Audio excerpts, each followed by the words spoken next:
done anything pompous and quote, bombast. decadent. Yeah. In the name of anti-pompous and anti-bombast, I traded my large for a medium. Yeah. So. Yep. We've never done anything like that before, right? Anything so over the top and ridiculous that.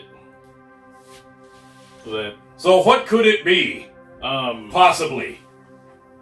That could. I heard something about palms. They made us. Oh. And a beach. They made us. Of some kind. And potentially having to get a production crew of like 500 people to film this YouTube video. So. Let's see. For a long, long time, that I always want to talk about Keith Emerson. Oh, okay. Musician, keyboardist. Yes. Yeah, Keith Emerson. Keyboardist. Mm-hmm. Keith Emerson. Yeah. So, a little bit about the man, I guess. The little I knew about him, actually before starting this, I knew about him mainly from, of course, Emerson, Lake and Palmer. But as it turns out, he was in, what the hell, not that group. Not these guys. The Nice. Yes, here we go. Yeah, it's going to be another one of these videos where we flip through an assload of albums. But, yeah, he was with the Nice. And, he would be the, Emmer in, Emmerlist Dabjack. True. But, yeah, this is, he goes back to 1967, doesn't he? Yeah. And... in England. So... he was in something called, Gary and the T-Bones or something like that? Yeah. And then... how does it go? He, through some connection with, the Small Faces. Oh, yeah, and the P.P. Arnold crew. That they got onto Immediate Records. Yeah. And as the backing group for... and she wasn't British, remember? She was American. P.P. Arnold? Yes. Who, a fun name to say.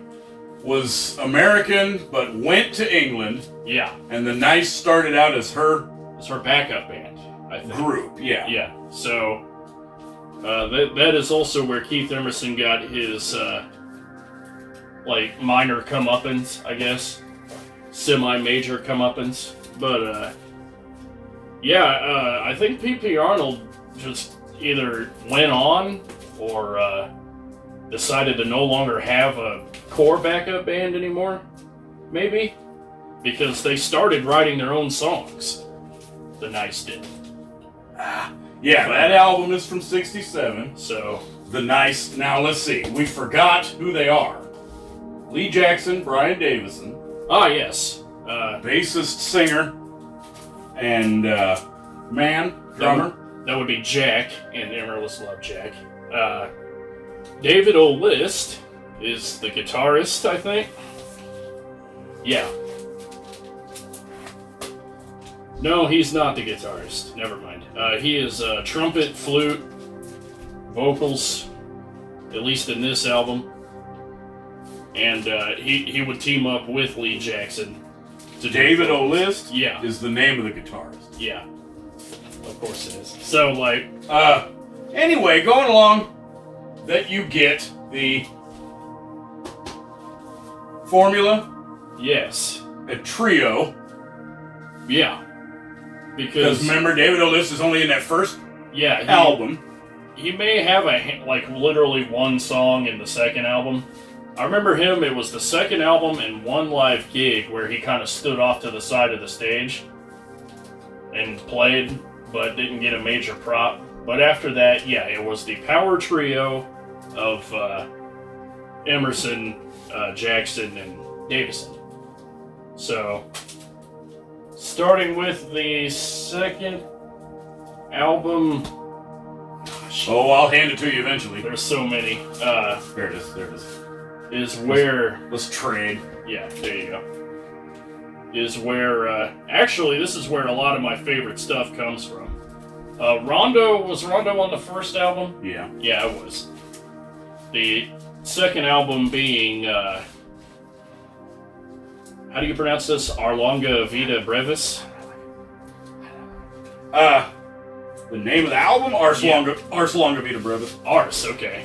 So, there's a lot of good stuff on here, and this is, you see a bunch of Emerson Jackson writing credits here, so it's pretty clear who had the, who shared most of the creative input. Everybody knows America. America on here is freaking awesome. Sucks. Anyway, the first album is real psychedelic. Very British. Did we even mention that Keith Emerson was classically trained keyboardist? No, we didn't. As a we kid. Almost forgot. Yes. As a kid from his childhood. Yeah. Thoughts of Emerlist Davjack first album in 1967. And we, of course, know 1967 to be Summer of Love. Yeah, but and Isle of Wight. England. The Swinging London, 1967. Yeah. Sgt. Pepper. Yeah. Sgt. Pepper. Pink Floyd, Jimi Hendrix. Mm-hmm. Very, and you can definitely feel it in that album. Very British. So yeah, they keep it British. You hear a lot of psychedelic stuff. You get some harsh vocalization. The David O. List. Your boy Dave. A lot of heavy electric guitar, who of course is not the singer. Yeah. Anyway, moving on to what the second one is, Ars Longa Vita Brevis. That he's gone. Yeah. And you get the format of the keyboards being prominent at the forefront. Yeah, being prominent in the group. And what else is notable about that second one? Well, it's more classical and less psychedelic rock. Yes, it's more structured.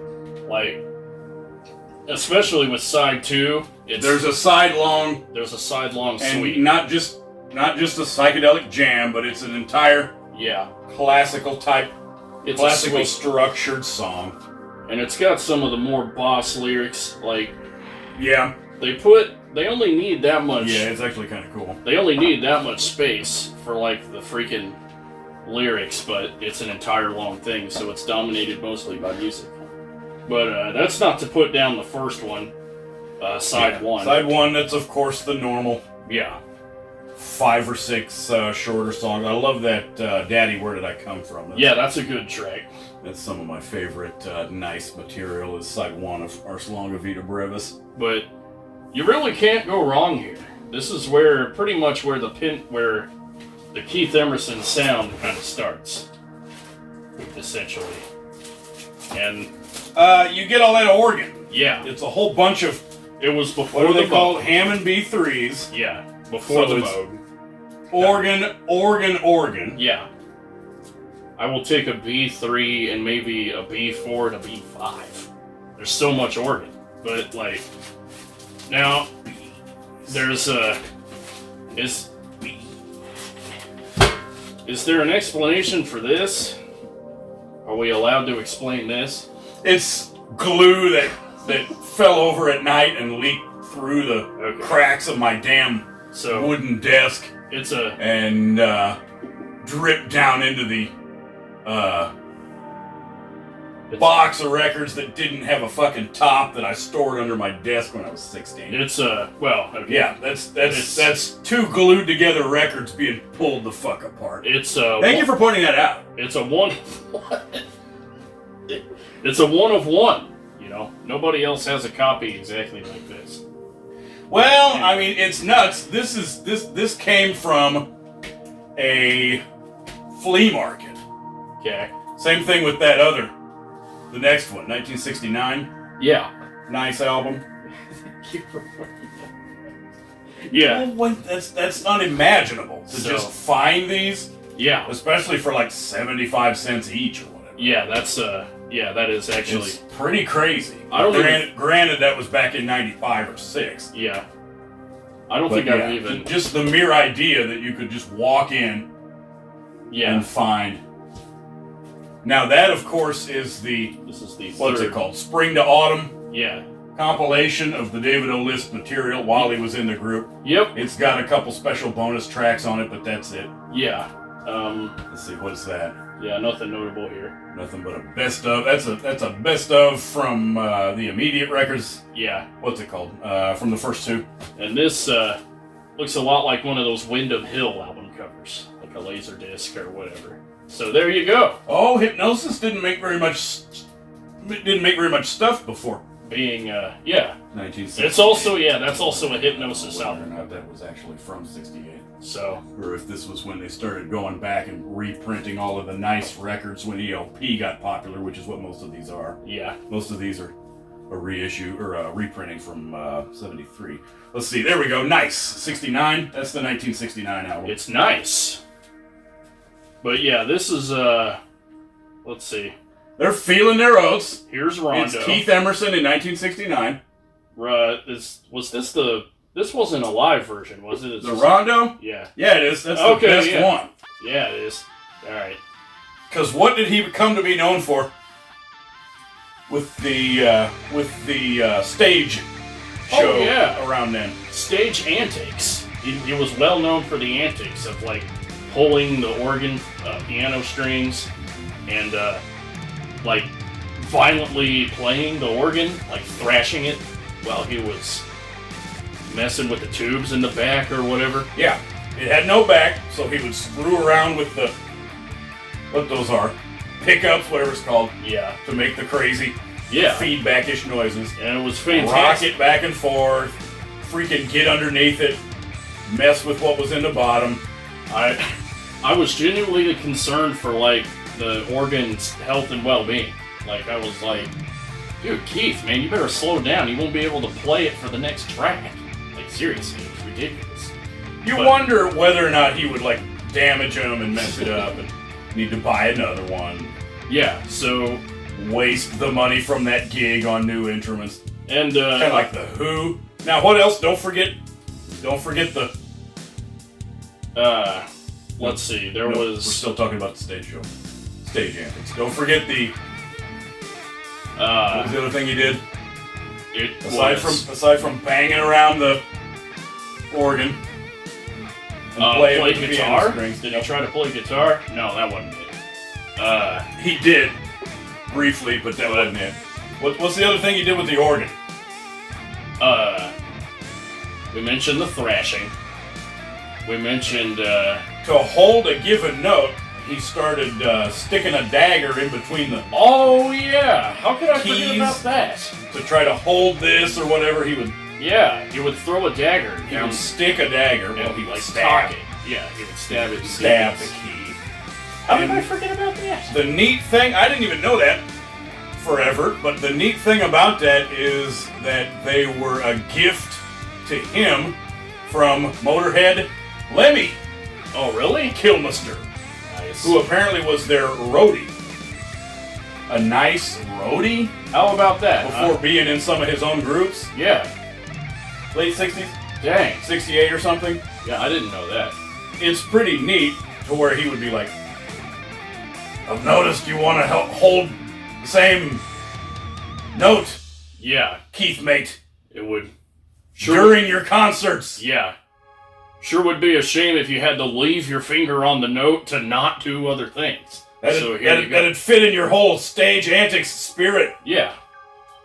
Taking a dagger. That is pretty cool. Because remember, he was known for collecting German military paraphernalia? Yeah, that sounds kind of like something Lemmy? Yeah, Lemmy would do.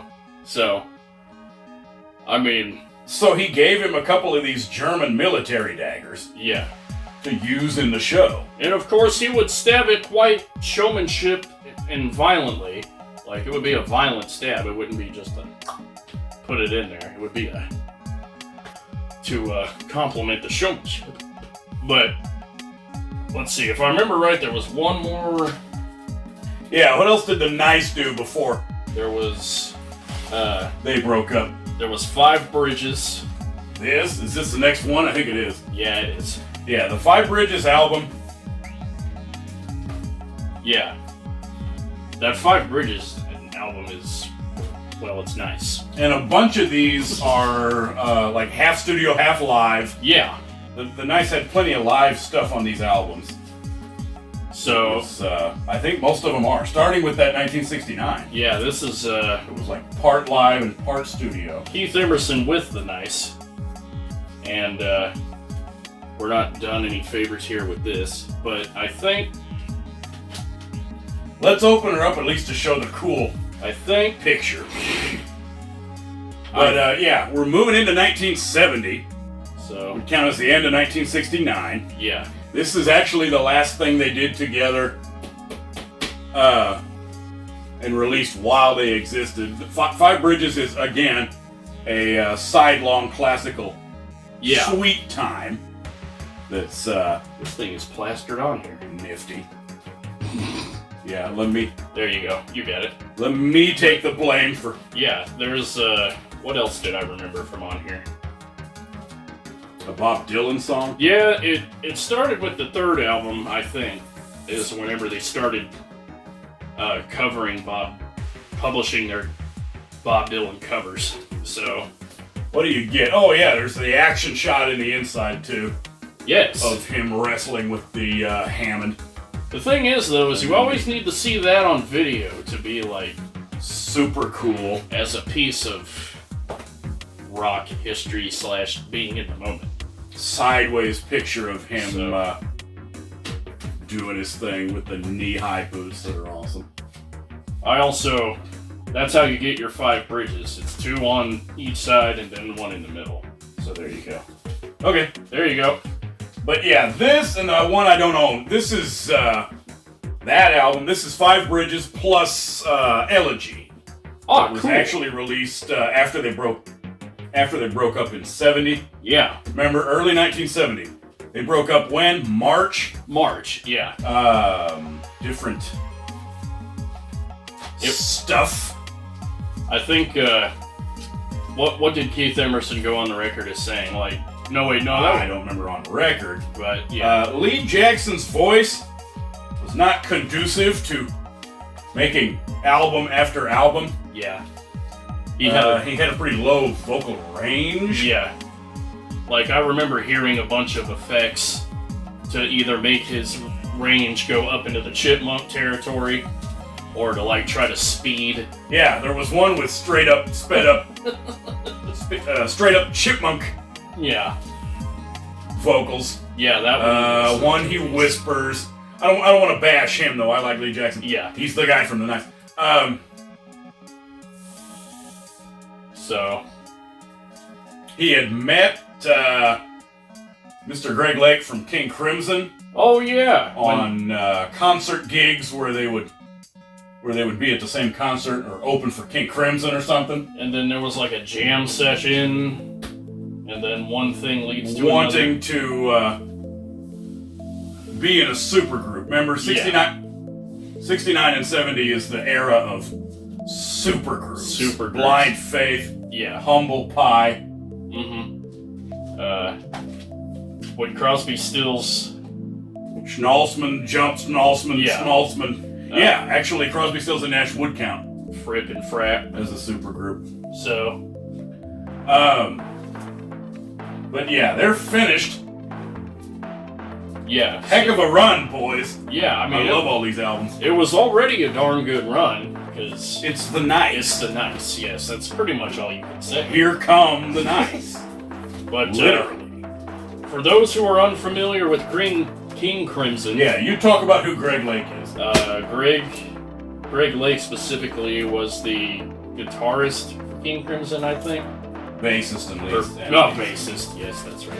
I'm vague. But well, now, funnily enough, or interestingly enough, in the stuff that he was in before King Crimson, remember, because he was in a couple groups. Yeah, 66 or 7 or so. He was in something called. Wasn't it like Fripp? The Shy Limbs. No, Giles, and Fripp. Okay. Are fellas named Giles, and Fripp. That was them before Greg Lake. Robert Fripp. Yeah. freaking, what was it called? The Shame. He was in a group called The Shame. The Shame. That's funny. Anyway, as a vocalist and guitarist, he wasn't a bassist of anything. Yeah, that's right. Until being King Crimson. Yeah, because then he went on to be bassist. Let's see, Ken Hensley and I believe Mick Box. Yeah. Remember the Gods? The Gods. He was in the group The Gods. Yeah. The Towards the Skies song. Yeah. Skies song. But who went on to form a couple of the fellas in Uriah Heep. Yeah. Correct? Kingsley in 1968. Yeah. Or so. So. 69. They were. It's England. England is a small country. But like. And Hensley. Yeah, these are 70.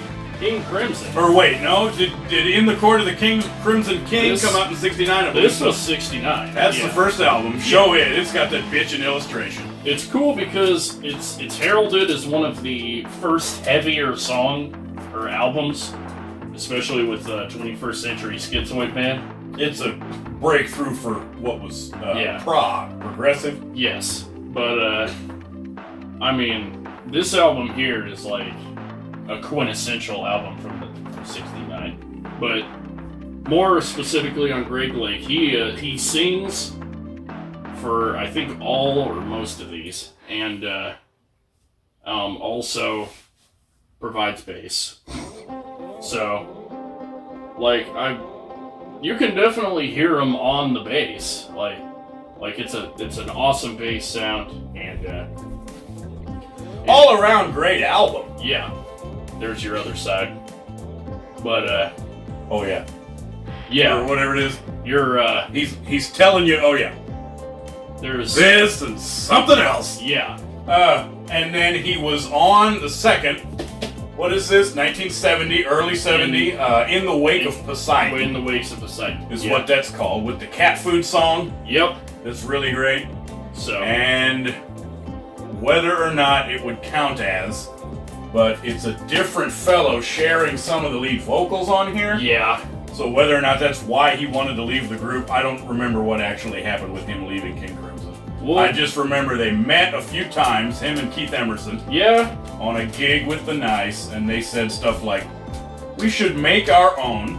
I don't think it was on bad terms. Group. Yeah. I think it was just, you know. He said something to the effect of,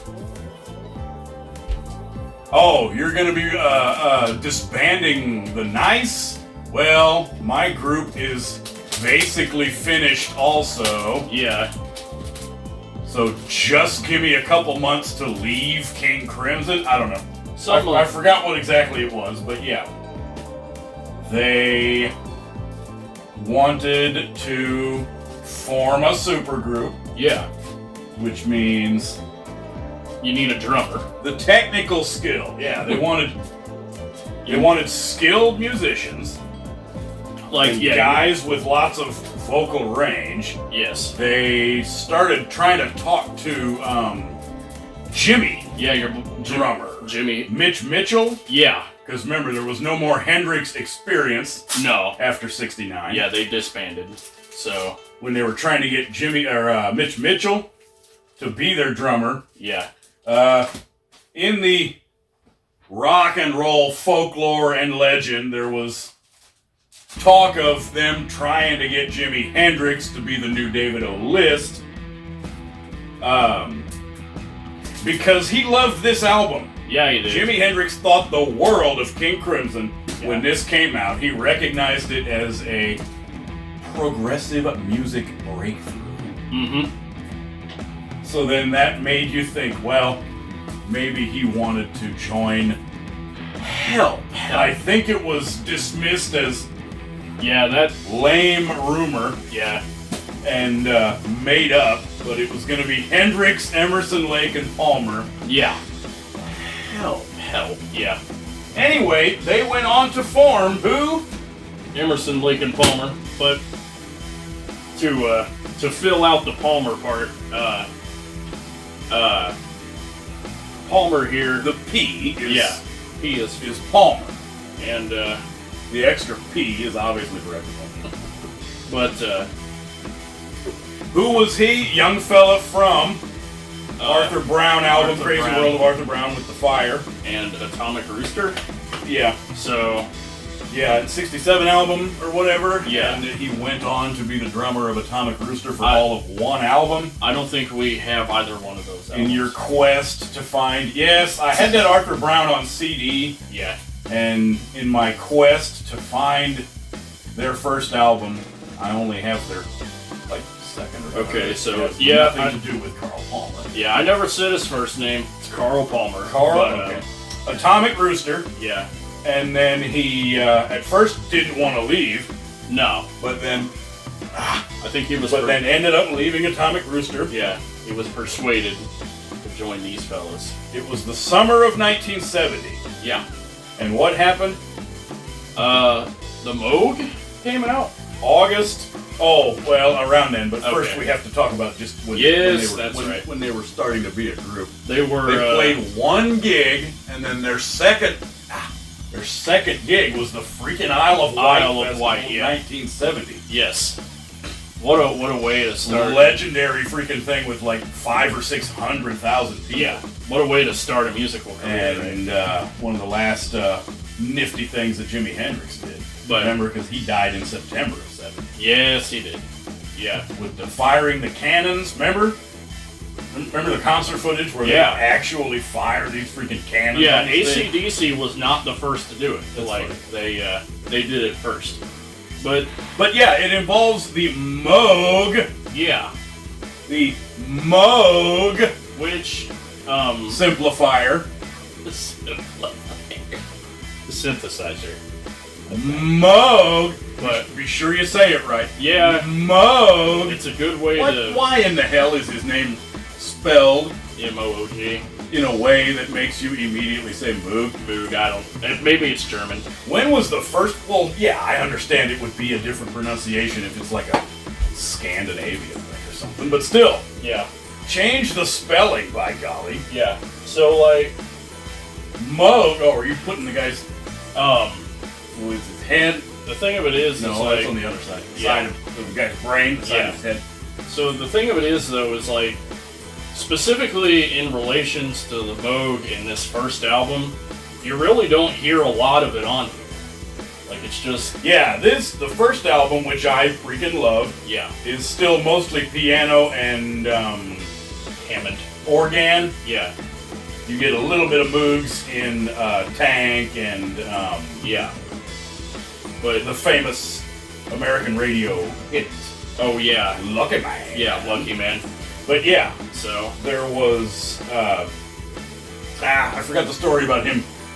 First learning about it was Moog synthesizers. Something about the release of the Switched on Bach. Yeah, it was. He heard it and he loved it, and he hit up Carl, or he hit up Moog. He had to find out from Robert Moog, and he was like, "Dude, this is awesome. Can I get one?" When he got it, though, Keith Emerson was like, "Well, this is cool and all, but it's really not designed for musicians," which is entirely fair because Moog designed it as kind of like a hobby project or something for sound generation. So Keith offered some improvements ideas as to implementing automated octaves and detuning and all that good stuff. They talked about in ELP's early days that he would, provide consultation. Bob Moog with valuable information from the field. The individual pieces that Keith had were things that we had already developed. I think by 1970 or 1971, most of the stuff that we associate with Moog synthesizers had already been developed, the individual pieces. It's how you put them together into a music producing system.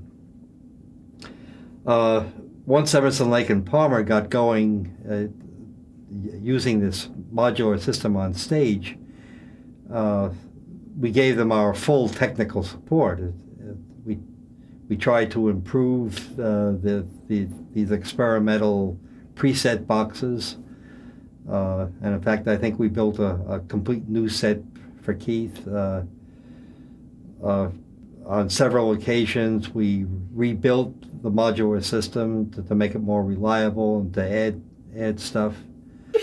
To improve upon it as a keyboard. They effective. I'm pretty sure that's what the modular mode comes from, where they invented the modules and then wanting to have your different things to plug in. So I love this album. Like, we both love this album, of course. But yeah, I think Knife Edge is my favorite actual short, non-Greg Lake ELP song. So, and they're keeping the whole classical thing going. Yeah, they are. That is from a fellow named, well, how would you pronounce it for real? Janacek Sinfonietta. Yeah. It's an excerpt from something. What is Three Fates? Did they write those? Yeah, Keith Emerson wrote those. And actually the rest is mostly credited to. Yeah. If not Lake, then Emerson. But it still has that feel of what they're doing. Kind of like a better version of the Nice, I would say. Like more skilled musicians. More skilled, So now we start getting into my favorite. Yes, let me move these. We start getting into my favorite territory. Everybody. I don't know what it is. Well. Yeah. Do not know what it is. But before. Tank? Yeah. Yeah, Tank, the movie. But, yeah, it was... Tanks with an X. So, like... TLX. Any 70s, I guess, prog rock aficionado should know this album. Second studio album, Tarkus. Tarkus, yes. And it's beloved, both beloved album and cover. Our distinct Tank Armadillo. Armadillo, yeah. Yeah, the bio... It's... cybernetic... Yeah. Remember the research that the military was doing around that time? It was... cybernetic tanks. Yeah. That's the British version. Yeah. Is a giant armadillo. So... it's equipped with the tank treads and things. Yeah. It's, let's see, what is this fellow's name? William Neal? Yeah. Is illustrator. William Neal did the art. Cool rainbow desert floor and the different animal carcasses. I think he did... Tarkus went on to reduce to the bones. I think he also did the interior, the gatefold illustration as well. So... yeah, well, it shows it's the adventure of Tarkus. Yeah. Or the life and times of the different stuff that happens in the Tarkus. The life and times of Tarkus, yeah. Song. Well, it's a song. It's another one of the sidelong suites. Yeah, that's the first side. This is, to me, is whenever they started hitting their perfection, when they were unison, and they could, like, collaborate and go as a unit, pretty much. I'm glad they made it through. They might not have continued after the Tarkus. Like, you're gonna have to pay me, like, if you put this on in the CD player, or like a playlist on Spotify or something, you'd have to pay me to press the skip button. Because you can't skip anything on this. It's my favorite of the big long songs. So, of the suites. Yeah. It's pretty neat. It's got a couple Greg Lake mini songs in there. Yeah. Part of their whole struggle to get the album done. Yeah. Battlefield, and what the other one is. It's cool. Stones of Years, I believe it's called. Yeah. And listening through it, most long old suites that a prog group does, you'll be like, okay, this is the boring part, let's skip to the cool part or whatever. Especially if they have one of those little mini songs in it or whatever, where you want to skip to the next section or something. But, Tarkus just is over in a flash. Yeah, it flies by when you're listening. Yeah, I could have used probably another section of it, but then you'd have to, put part of it on the other side. Which is nifty. I like the tracks from the other side, too. So, yeah, I mean, Time and a Place is great. Infinite Space is my favorite. A lot of great organ. Yeah. And this is where the Moog starts really coming into the sonic force. The Yeah, it had more moves than the other one, yeah. Very prominent 71 album. And so, your couple comic relief. Oh, yeah. It's joking around in the studio numbers. Jeremy, what's it called? Jeremy Bender? Yeah, Or is that from the other album? I think that's from the other album. No, wait, no, it's on this one. Yeah, Jeremy Bender. Yep. And what's that tribute to Engineer Eddie Offord? It's Are You Ready, Eddie? Yes. And the fun thing about that song is that they played it so loud that it was probably tough to master. It was just like banging piano. Yeah, banging piano, awesome loud drums, and of course Greg pounding away on the bass. Yeah, this is great stuff. It's home to my favorite. Yeah, spoil it now. It's home to my favorite studio song. We're in classic ELP era, so this is the best time period for the group. Is this and the next couple things? Yeah. So yeah, Tarkus. Yeah. So cool. Yeah, it is. Now, this is your favorite live album, right? Oh, yes, when we were picking favorites, I don't know. Pictures at an Exhibition, just straight up sentimental attachment or nostalgia might be my favorite record, period, of ELPs. Yeah, that was the first one I heard on a cassette tape. Oh, okay. Remember my grandma's friend, it was this priest. Yeah. At her local church that gave her some old tapes of his. That was one of them was this album. Sweet. Dubbed onto a cassette tape. Yeah, that's freaking awesome. That I thought, because remember I couldn't read the handwriting and I thought it said ELI. ELI. Because when he was writing the P, Pictures at an Exhibition. Did he get, yeah. So. Yeah, I didn't even see this awesome cover, also made by William Neal with all the little. Ah, yes. We need the inside. Pictures within the thing. The outside is just a bunch of blank frames, and then you fill the pictures in. And listen to the actual tape. And you hear all these freaking butt wild mood textures on there. Oh, yes. It's even more sensational. Yes. Than whatever might have been used here. Here it was still plenty of organ, which of course, same thing with any ELP recording. It still has plenty of the organ and piano. But yeah, on Pictures at an Exhibition, what was it? Live from early 71 or something? Yeah, it actually, they're nice enough to give you a day. The 26th of March, 1971 here. I don't know when this was published though. 72. Okay. It came after Tarkus, so yeah. To be released. But yeah, you get this whole great thing, and it's Mussorgsky. Yeah. Remember, this is Pictures at an Exhibition. It's that. So, only played on the Moog. Is part of, and what this is, drummed Hut of Baba Yaga. And drummed by Carl Palmer and, actually it's called The Hut on Fowl's Legs. I guess celloed by Greg Lake. Or be like Limoges, the Marketplace. That's anyway, cool. It's part of it. It's got the gnome, the old castle. Now, doesn't have Tuileries. Do they play it faster than the original song calls for? Because that's been the highlight of them playing their live songs, is that it's faster. Kick it up a notch with more vibrancy. I don't believe so. I don't think you honor Promenade with speeding it up. I don't think so. It's very intense though. Like the first time I heard this, I was blown away. We were in the shack like about a year and a half ago, I think, and we the first time you heard this? Yeah, okay. We put this song on, and I was like, dude, this is freaking sweet. It's also memorable because to fans of the CED or the Select-O-Vision, you hear the first notes from Pictures at an Expedition anytime you put it in. That is the RCA logo chimes. Promenade on a do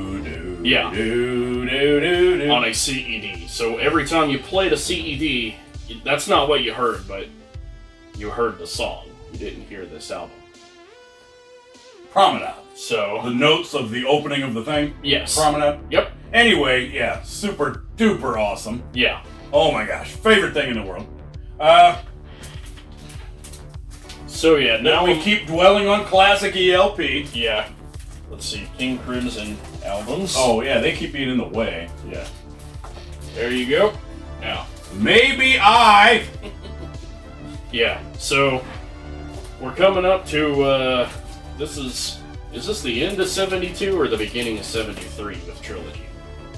I think that was still 1972. Yeah. So, yeah, coming up on Trilogy. This actually, I mean, it's the rule of 72.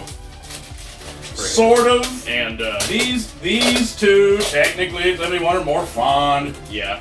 And then we'll be getting into 73, but yeah. Right. But this... The pictures of them standing around in the forest. This here, yeah, that's pretty ballin'. Are my favorite photos of the group. This is pretty cool. And, yeah, you can tell where the cut lines are if you have a copy of this album and, you know, look close enough. Great, but the great painting... British forest. On the front. This painting is freaking sweet. Yep, everybody take your shirts off. But, and again, a cool-ass album. To me, it's not as notable. Some great tracks on it. Yeah. Well, I like the, what the first one's called, Endless Enigma. Yeah. There's a cover of Ravel's Bolero. Yeah. This is the one that Hoedown's on. What's it called? Yeah. Yeah. From Beef It's What's for Dinner. And Aaron Copland. And I think the Sheriff is on here too. Oh yeah, that's the other novelty. Yeah. 3-minute long novelty. And for your handful of deep cut radio station aficionados, From the Beginning is on here. Oh, too. yes, the other American radio hit. Yeah. True. Yeah. I mean, that alone makes for a solid album, but I want to hear that live thing from 72. I've never heard that. I forget when it was released, but it was from a concert in Puerto Rico. Really? Yeah, Marisol, yeah. Concert something, Puerto Rico, from 1972. Dude. Yeah. Like. Anyway, what they released in 1972. I'm glad they released an album. Oh yeah, and not to mention here, they go into the details on what Keith Emerson plays. Like, look at this list here. We got the Hammond organ C3, the Steinway piano, the Zucra, whatever the Zucra is.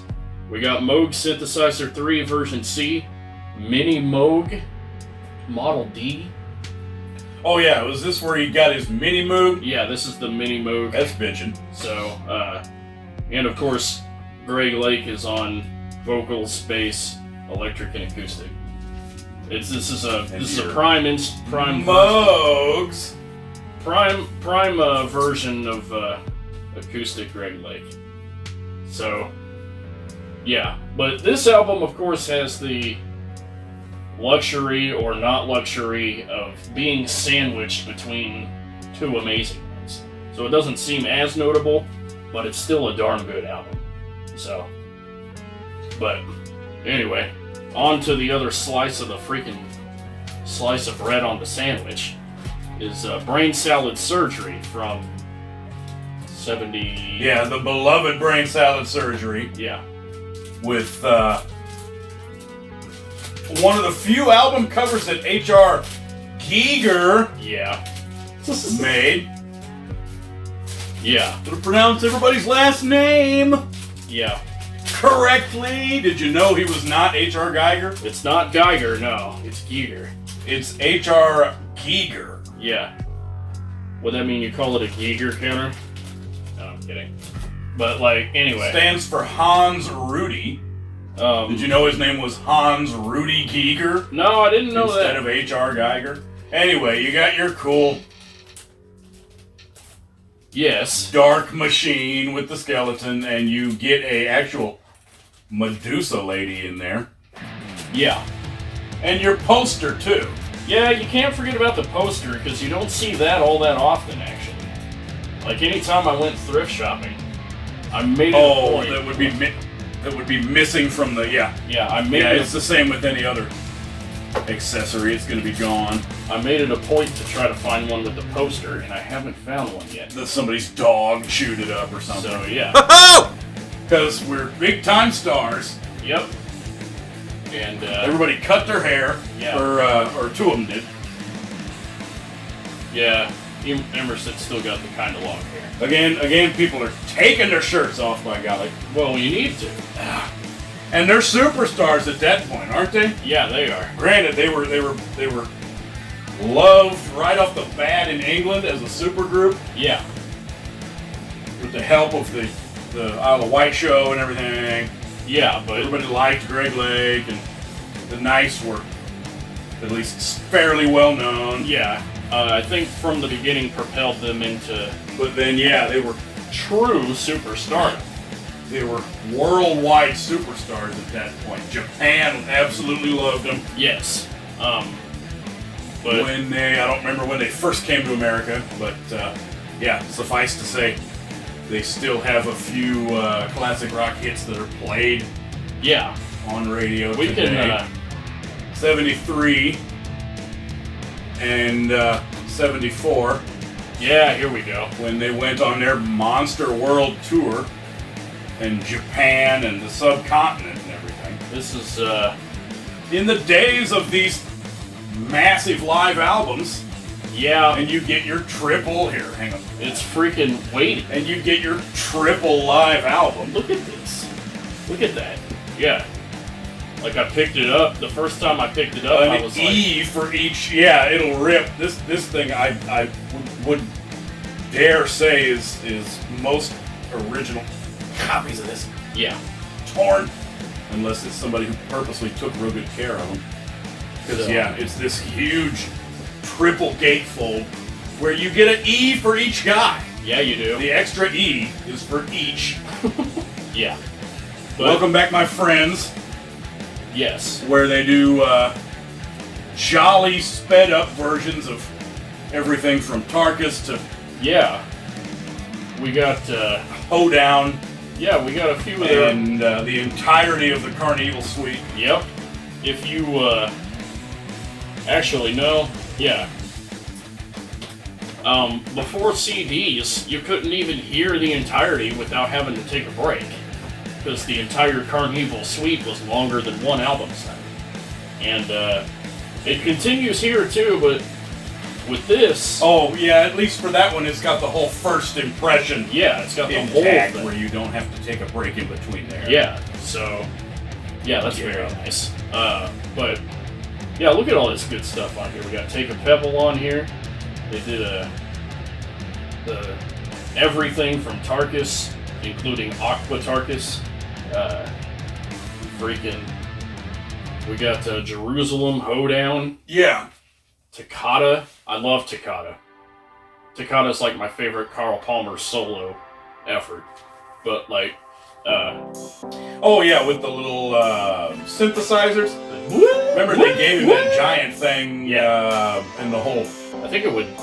The fact that it was so heavy it made a stage collapse one time. Yeah, that trap set. That's when he had his, what's it called? Stainless steel. Yeah. With the hedgehog etched into the side of it. Yeah. Percussion synthesizer, or synthesized percussion. Yeah. Before you could call it a, what would it be? Like a sample set? Like a drum set? Or whatever? Digital drums. But like, yeah. This is very spectacular. Big time! Everything is... Packaging is great. Everything is being bumped up. Yeah. Superstar. So, it was starting right around this time. I think the mid-70s was whenever everything just started getting ridiculous.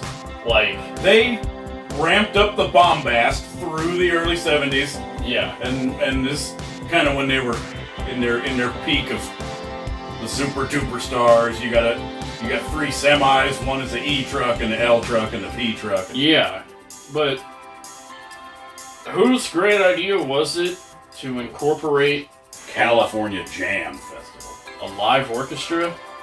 Whose great idea was that? It would be the topic of heated debate. Yeah. The two of them, of course, blamed Keith Emerson. Yeah. But I don't remember if he might have had an argument as to why it was somehow not his original idea. Yeah. Now remember, this is 74 Monster Tour, and they didn't do anything at all for a year or two. Yeah. In between there. Yeah. Same thing as Yes. They took a break after about 74 or 5. Bit of a hiatus. And let's see. Either worked on solo things. Yeah. Or had their problems with the taxes. Yeah, where was it that Keith... Remember, it had something to do with the Bahamas. They weren't allowed in England except for 2 months out of the year. Yeah. Something about being a tax exile. Yeah, he lived in the Bahamas. Yeah. Good on him for being able to live there. But yeah, let's see. And what was 75? That was Father Christmas's. Yeah, the Father Christmas single that reached number 2 on the British singles charts. I thought that was cool. That was a good song. It was the era of rock stars putting out fucking Christmas songs. Yeah. Merry Christmas, everybody.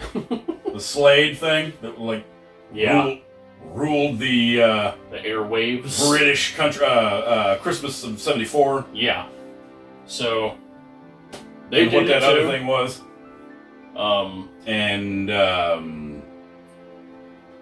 What's it called? I think it was part of that wasn't even Peter Sinfield's contribution. Don't forget, I don't think we showed it. Nah, we didn't. Don't forget old we may as well. Sinfield from King Crimson, and had also done lyrics for some other progressive rock guys. Whenever Greg Lake needed help, he was like, "Yo, Sin, yo, Pete."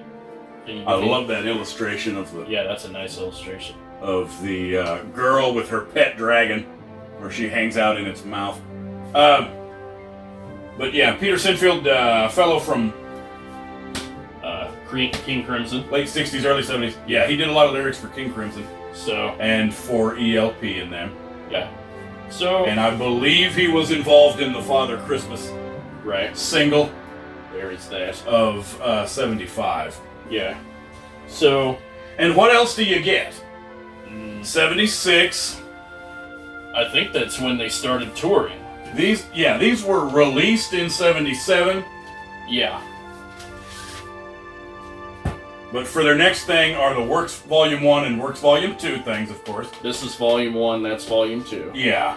So. Volume 2 being old recordings, some of this stuff is going all the way back to 73 with the actual Brain Salad Surgery song. Yeah. That's super nifty. When did they record? I forgot to look up when they recorded When the Apple Blossoms Bloom in the Windows of Your Mind. Oh, me too. I forgot to... But it might have been part of Brain Salad Surgery time. Some of the other things. It seems kind of like that. Greg Lake numbers in there. Time zone. But like... Oh yeah, there's I Believe in Father Christmas. With... Lake Sinfield. With this one here, with Works, what do you get in Works Volume 1? With Works 1, they did kind of a Pink Floyd thing with, you remember Ummagumma? And how each guy had a side. They did the same thing here. Keith Emerson's got side 1. Yeah, it being a double album. With his piano concerto, of course. Each ELP has their own side of whatever they want to do. You can read it from way back here. Of course you can. But, piano concerto. Yeah, his contribution was this classical opus. It was pretty awesome. It was called Piano Concerto No. 1. Yeah. And I think it was all him. I don't think it was an interpretation of anything. No, he wrote it. So, yeah. And then you got a cool group of Greg Lake numbers again. Yeah, that's all side 2. I generally love Greg Lake's songs. He's a great pop. Yeah. Little bit pop rock. Yeah. A lot of them could be called ballads. Mm-hmm. But he's a great songwriter. Yeah, you got. Sometimes a great lyricist. Sometimes he would use Pete Sinfield. But just an all-around very capable songwriting man. Yeah, and of course, side 3 you get Carl Palmer. Oh yeah, he did another version of Tank. That's awesome. Yes. What else? L.A. Nights. I remember that was pretty funny. Oh yeah, Bach. Something from Something from the Hanneman's. 2-part invention. Sebastian's. Let's see. Something called Food for Your Soul. Yeah. But I remember LA Nights being a blast to listen to. But on the 4th side, they all come together for a couple of songs. And these songs are freaking sweet, if you ask me. Fanfare for the Common Man. Yeah, there was Eric Copeland's. You all heard that. Aaron's and your Olympics. What was that from? Because it was I believe it was part of the '76 Olympics. They were standing in Winter Olympics. They were standing in. Remember, there was a video for that. Yep. You could see their breath. Yeah. It was like cold as hell. Everybody had great coats. Keith Emerson was on that awesome Yamaha keyboard. And, yes, they were in an empty Olympic stadium. In an empty Olympic stadium, yes. Playing to the film crew. What's the other one? And Pirates. Yes. A studio version of Pirates. You started wanting to do the pirate thing. Yeah. So. And what happened was that you were talking about 77. Yeah. And their other big goofy tour to have to outdo themselves. Yeah. to have to bump it up a notch from the 74. Yeah. Shenanigans. Yeah. That involved touring with a live orchestra. What was it? Full orchestra. Yeah. Yes. And a lot of people theorize that that's what paying a live orchestra is what brought the band down or whatever, kind of. Where like we're definitely past classic ELP. Yeah, it's unanimous. The 77 stuff is great, but it ends up coming to with their what's it called, orchestra tour. Because of course they had to come here. They themselves barely made any money on it. Man, a couple hundred freaking kids conceived on that tour and have them name their middle name Keith Emerson. But like, or something. Yeah. But yeah, there was fights about how it lost so much money. And what is it? We would have been millionaires by now if it wasn't for your bloody orchestra. Which I can actually kind of agree with. Like, if I had been Greg Lake, who I thought was known for taking care of some of the group logistics and manager type duties in the business end, I would have tried to talk him out of it. That's right. I think they get 10 out of 10 for doing it, because musically they were always pushing the boat out. It was always an extreme in style. So for them to do that with the orchestra was great.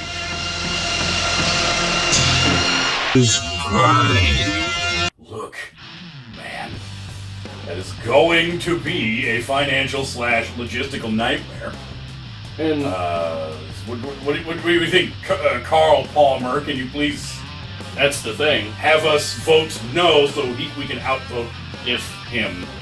Yeah, if I was Carl Palmer, I would try to argue on the side of, look, mate, they come here to hear you play, like these big bombastic. Let's try to outdo ourselves with only ourselves. Part of the it looks great on paper. Most of the charm. It's a great way to make that tour bigger than the previous one. But I don't go to an ELP concert. Yeah, for an orchestra per se. Most of the charm for me comes from hearing, especially Keith, try to sound bigger than himself on the last release. Basically what? With his stuff, not with an orchestra. Yeah, so yeah, but that's how that factors in. There's the Uma Guma. But, and then you also get this Works Volume 2 in the same year. This one also came out in 77, so because a lot of it is older. They you don't have to go. They didn't record all of that in 76, 77. So it doesn't specify. I wish it would specify what years each thing came from. We already mentioned When the Apple Blossom Blooms in the Windmills of Your Mind, I'll Be Your Valentine. Total name of the song, by the way. But they have this song called Brain Salad Surgery, which was that's funny because you cut Yeah, I love the name. There's a few other iterations of that in rock and roll history. Yeah. But I love when they make an album and then the title track is not included on that album. Yeah, it's pretty awesome. Houses of the Holy, Waiting for the Sun. Mm-hmm. It's pretty hilarious when that happens. So yeah, there's let's see, I remember the brain salad surgery song. Yeah. And I remember that being a good song. They could have swapped that out for like the second impression. Yeah. Or what was the goofy song on that one? Carnival. Whatever the goofy song on that one was. Oh my gosh. Yeah, we're going to differ on that. There's no getting rid of Benny the Bouncer. Yeah. Okay. They could have just added it on to the end of yeah. Right before the beginning of Carnival. Yeah. And had it be along the side. What else is on there? Nice Tiger in the Spotlight. Yeah, that was awesome. Watching Over You, I remember was... Oh, yeah, some more nice, pretty Greg Lake songs. The Greg Lake joint. Oh, yeah, we gotta do these honky-tonks and jazz. Jazz and ragtime jingles. I'll go along with the jazz and the jazz, but the ragtime, I don't even know what that was about, man. Like, why did they feel the need to go on? They're interesting as a glimpse into music history, but yeah, it's not something I'm gonna want to hear over and over again. Kind of like an American thing, But yeah, going along, and people still like ELP. Yeah. They can still fill these stadiums. Yeah, they can. Check that out, if that can show up on the camera. It's sideways and doesn't fold out. But that's the top of an arena. Yeah. One of those football things with no roof, and then there's the crowd. Right. Let's see, this thing is in concert. Sideways. Right. Released in 79, but it's part of the 77 shows. Mm-hmm. And they play mostly this works material. You got your C'est La Vie song. Yeah. Another good one from Greg Lake. Oh, the Knife Edge is on here. Cool. Yeah. Part of Piano Concerto No. 1. Yeah. And then a rendition of their stuff, the 15 minutes worth of stuff from Pictures at an Exhibition. And they still do it with the speed and vitality of the earlier live shows. They didn't slow down just because it's like 5 or 10 years later. Well, again, I would rather they not speed up Pictures at an Exhibition. Yeah. But yeah, it's kind of cool they included this piano concerto. And the funny thing about this, there's huge chunks of the live songs that don't involve the orchestra. Oh yeah, that's right. The entire... You're going through that whole pain in the ass. Yeah, that's right. Having to pay several dozen employees, if not a couple freaking hundred. Mm-hmm. Man. Yeah. And to have them not even show up for an entire album side. Shrimp cocktails. And then, yeah, for a good, possibly half, if not, I don't remember how much, but yeah, for plenty of the time, they're just sitting there, not even playing anything. Yeah, that's good.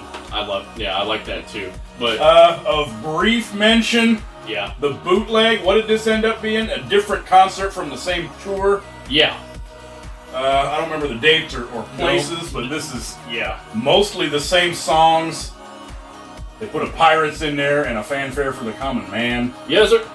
But mostly, what is that goofy? Who originally recorded that? The Peter Gunn thing? Yeah. It said on the other album.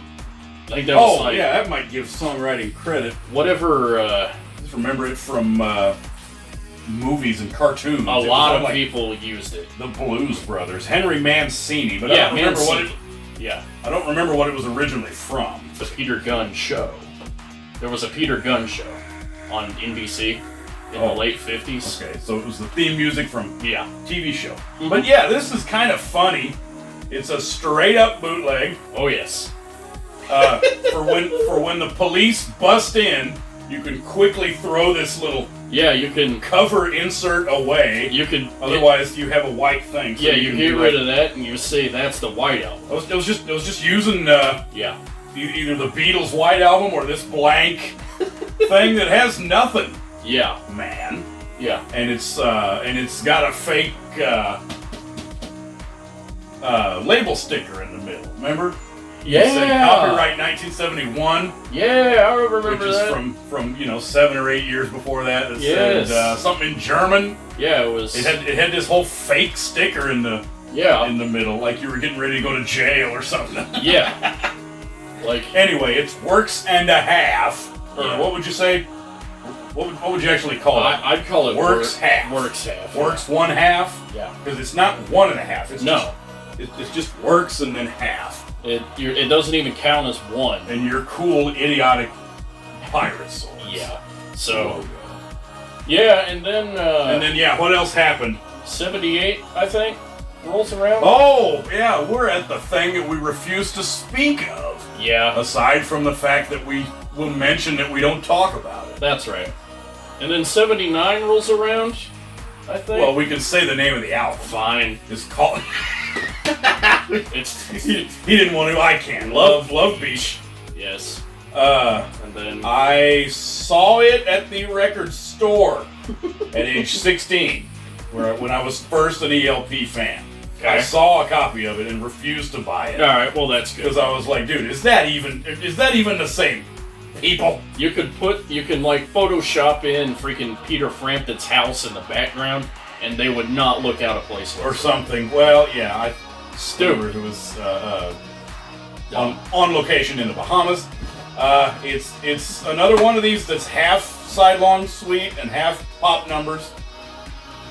I've yet to even hear it. I've never heard the album. I'm glad you remember that much, because I don't remember that at all. I've read it probably when pushing the wiki button. It said something like, what was it called? Memoirs of an Officer and a Gentleman, that has to do with some kind of historical. It's like a thing from a World War II era. Oh, man, something like that. Okay. Anyway, it's the one that notoriously sucks. Yeah.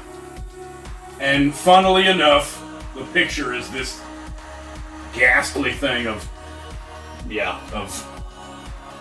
like Magnum PI looking. Oh yeah. Or like, they're wearing their early 70s. When it's a sleazy, when you have this, like this, only worse. When you have this unbuttoned halfway down. Yeah. It's like down below the sternum, and you can see the people's chest hair, and you might have a necklace. They grew their hair out again. I think they grew their hair out for that photo. It was awful. And they're smiling it up to try and recoup on some of the orchestra tour costs. I don't know. Anyway, I read that they were not a fan favorite of the ELP fans. I was just curious. I read that it was a contractual obligation that they had to make it, and then, was it a contractual obligation with the record label? Yeah, I think they had to crank another one out. That's funny. But anyway, and then after that, I remember them mellowing out. I don't think they did anything after Left Beach. Let's see. Yeah, they wanted to do something else, but then couldn't agree on what to do, something like that. But yeah. By 79, they were finished and went through their different solo projects. Mm-hmm. Briefly, let's say what the solo projects were. Greg Lake had the Greg Lake Group. Yeah. Or the Greg Lake Band or something. I've never heard those. I'd like to. I ought to look those up and see those. That sounds cool. With Gary Moore. Yeah. What else happened? Carl Palmer joined Asia. 80s prog group. That was a good move. Steve Howe, John Wetton, and them. Yeah. And Greg Lake actually joined them too, or filled in for John Wetton. Yeah. Didn't he? Yeah, he did. For a few. There were some gigs in Japan where Greg Lake was a member of Asia, but it was just like a favor to Carl Palmer. A long time ago, somebody said he was in the group, but it kind of doesn't count. Yeah. Let's see, what else happened? Oh yeah, Emerson, Lake and Powell. Yes. The other ELP. We gotta fast forward to 85, because they were... released one album as Emerson, Lake and Powell. Not really in notable. 86. Well, it's Cozy Powell. Yeah. It's still a legendary man. The guy from, what has he been in? Rainbow? Yeah, Rainbow. That's who I remember. He's from what else? I forgot to look up what else he was from. Was he involved with Jeff Beck? I forgot. Anyway, he's from some other great classic rock of 70s era. It's just cool though, because it's neat they made it. It's neat they were working. Yeah, they were, because it was still 2/3. It was Keith Emerson and Greg Lake. Yeah. So, but the thing of it is to me, it's not very memorable. It just sounds like 80s. I heard it one time. Gabriel had it. I remember listening to it one time, and it was just kind of 80s-ish. Yeah, you had your Yes big drums. You had your the big drums that everybody was doing at the time. Let's not square. Let's not. Yeah.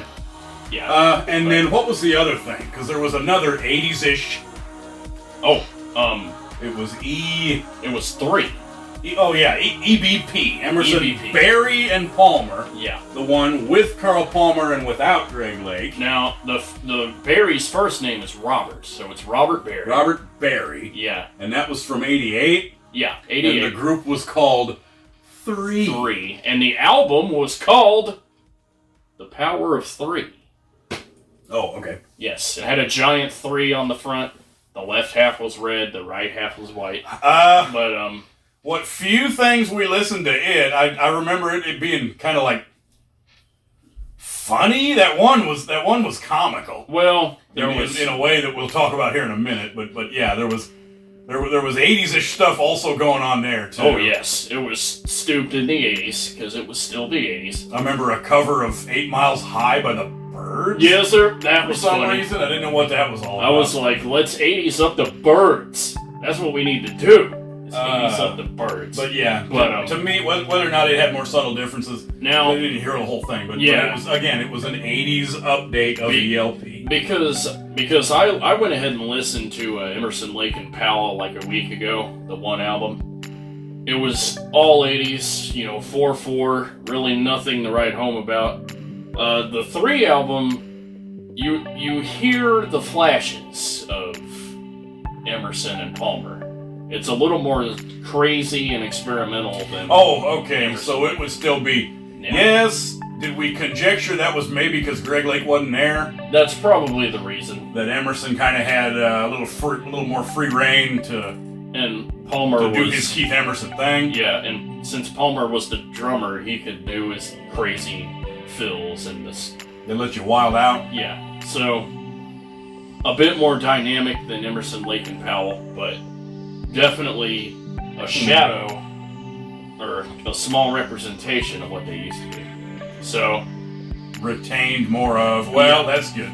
And then let's see, what happens? 91, and then you got the Black Moon, Moon album that was released in 92. They reformed Yeah. Through the 90s. They spent most of the 90s together again, which is hilarious. We listened to Paper Moon or Black Moon album. Yeah, Black Moon. They had that sort of hit in there, Paper Blood. Paper Blood. Oh, yeah, we can't forget the Touch and Go. Oh, Touch and Go, yes. Did it become a hit? Because I remember Greg Lake, later in the 90s, singing Touch and Go with the LP.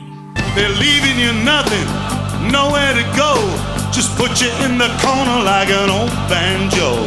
Strings are breaking, but you can't say no. You're running with the devil, it's touch and go. I'm pretty sure it became a hit. Did that count as, was that, or at least what charted the best off 3? Well, Paper Blood charted the best off of... I'm talking about the 3 album. Oh, yes. Yeah, that's right. Recorded without Greg Lake. I just remember him singing it. Anyway, yeah, you got 92. What's it called? Paper Blood. And then you had some others that I don't remember what were, but it was called Black Moon. Black Moon. Picture of a carousel on the front. Oh yeah, there's not a way in shit we're gonna... Yeah. I don't own these CDs. And then, there was an album that came out in 94. I'm just glad they could, still have enough interest, still play some of these reunion concerts the world over. Mm-hmm. I'm sure they toured all over Europe and Japan. Yeah, they did. For the 92, for the album. And just the idea of them releasing 2 studio albums. Yeah, like new stuff. In the 90s. Great stuff. Being 50-year-old men. Great.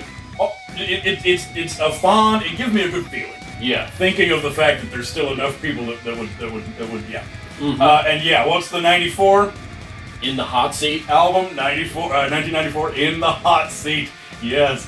Now that we went through, and I will say, yeah, I got some great enjoyment out of that. Mm-hmm. That shit was goofy. Me too. Yeah, I love the 92, similar thing. They're trying to not be considered so stale and moldy and do the exact same thing that they were known for from 1973. Right.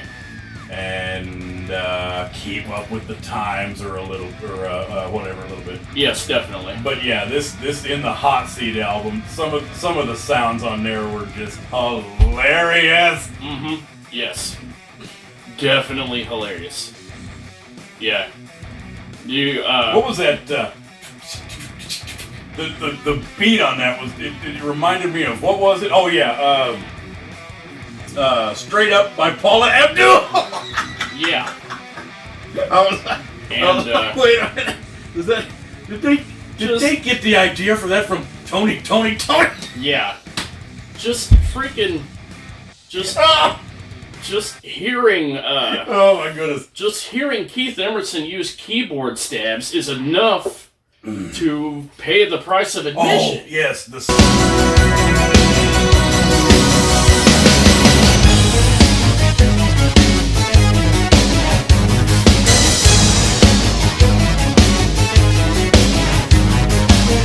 stabs, the one sequence that involves a whole bunch of stabs, or what sounds an awful lot like those orchestral stabs. Yeah, yes. that was another portion that was just man, have you freaking rolling on the floor.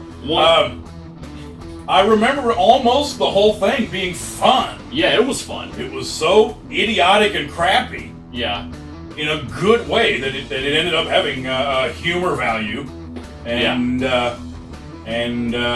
oh man, part of the so bad it's good enjoyment. It actually made me want to go back and listen to Love Beach to even find out which one sucked more. Now, or if it has humor.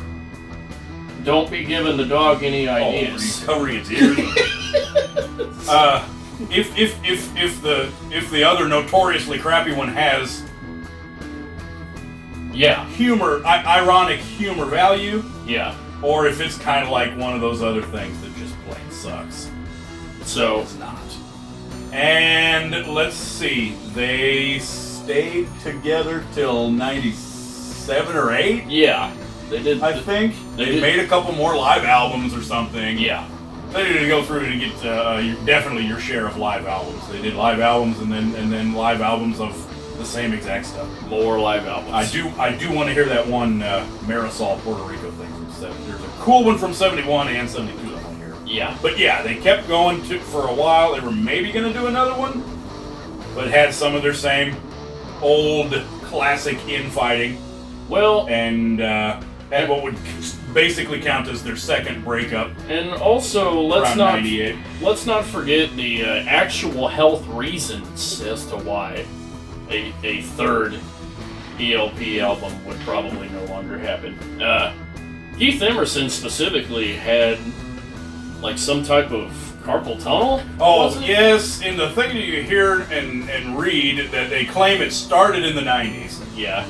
I don't think it was carpal tunnel, but it was some kind of nerve damage up in his where your funny bone is. Yeah, the nerve damage. That's right. Yeah. That like messed up a couple of his fingers to where he couldn't quite play at the level and at the speed or whatever. Their only other time all the way together, all three of them, was in 2010. Right. And High Voltage Concert or High Voltage Presents or something like that. That is their last official time shows together. And I remember we were watching it, correct? And he was still, they were doing Tarkus. Yeah. It was Tarkus on a piano or electric piano or something.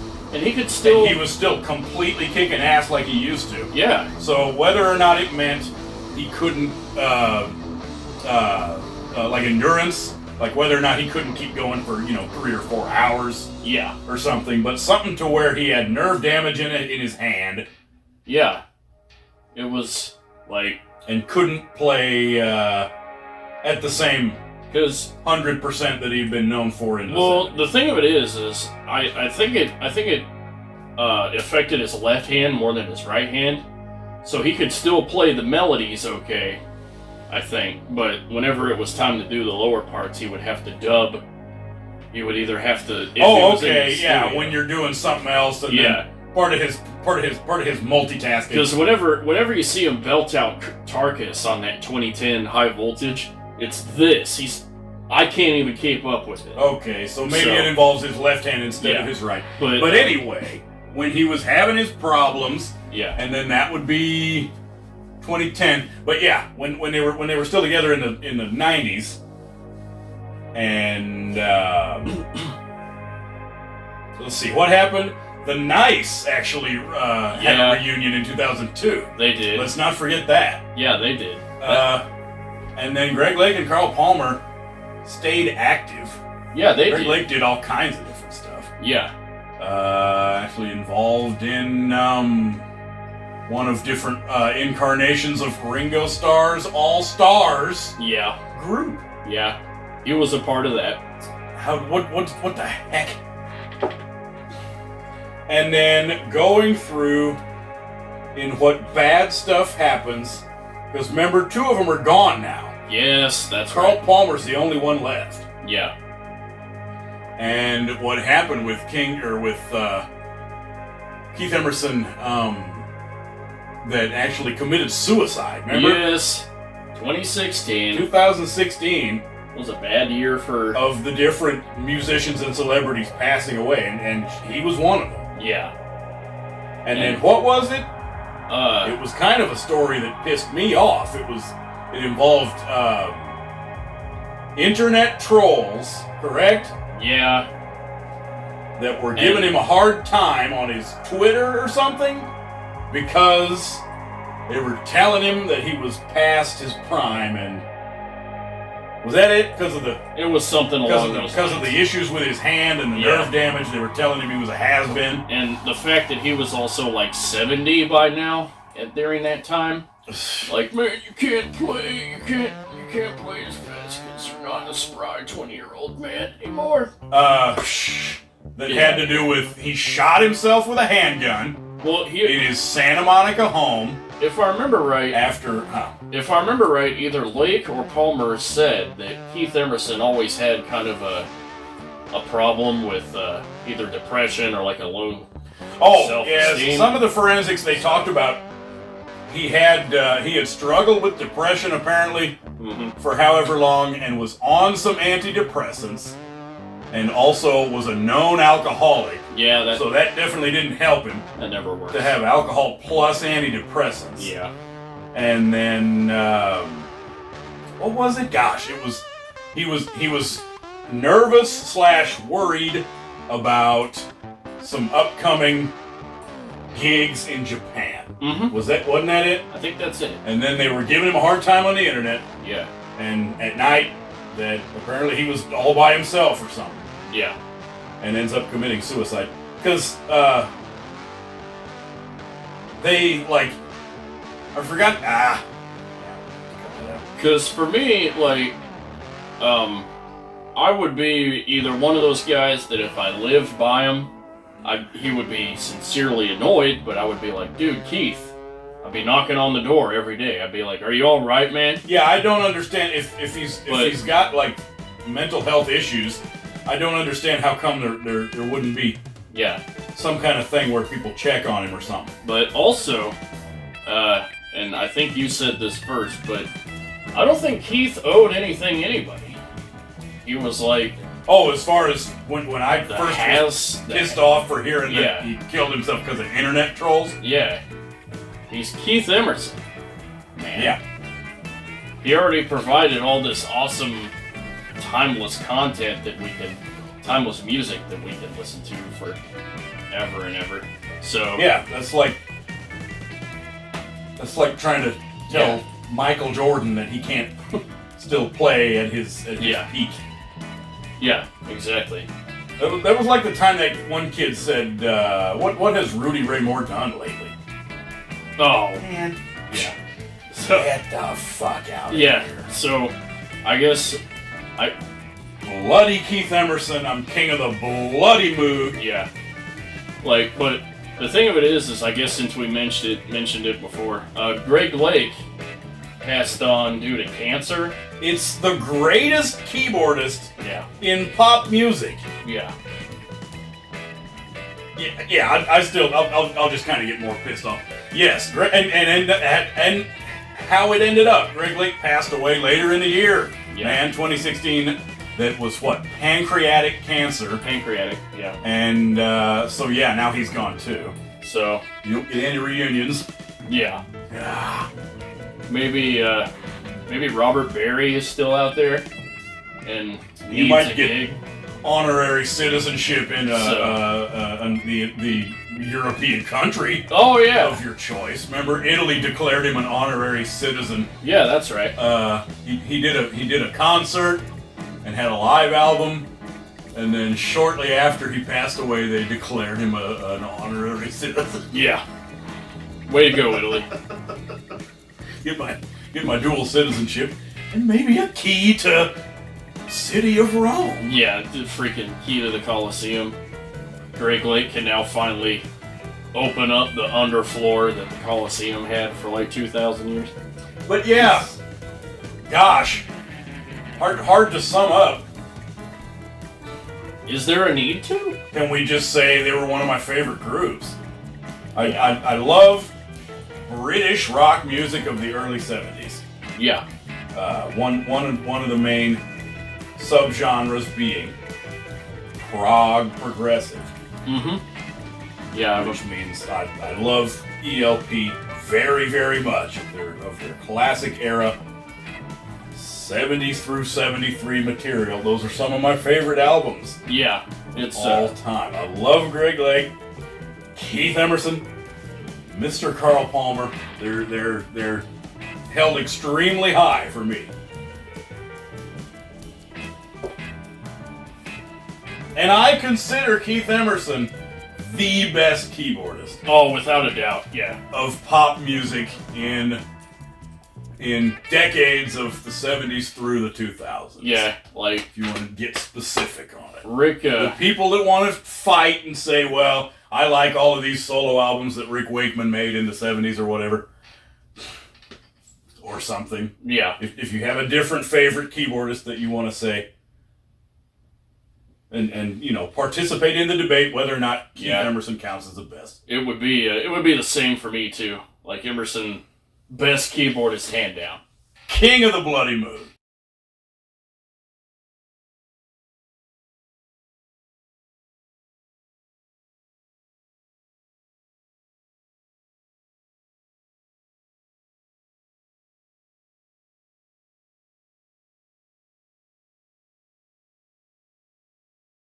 No, it doesn't take long before the media and your fans get to realise, well, if they're not touring with it, they didn't really, we don't like Love Beach, and we don't think ELP like it either, so, which is completely wrong. I mean, I love all the stuff that we've done. I love all the stuff that we've done.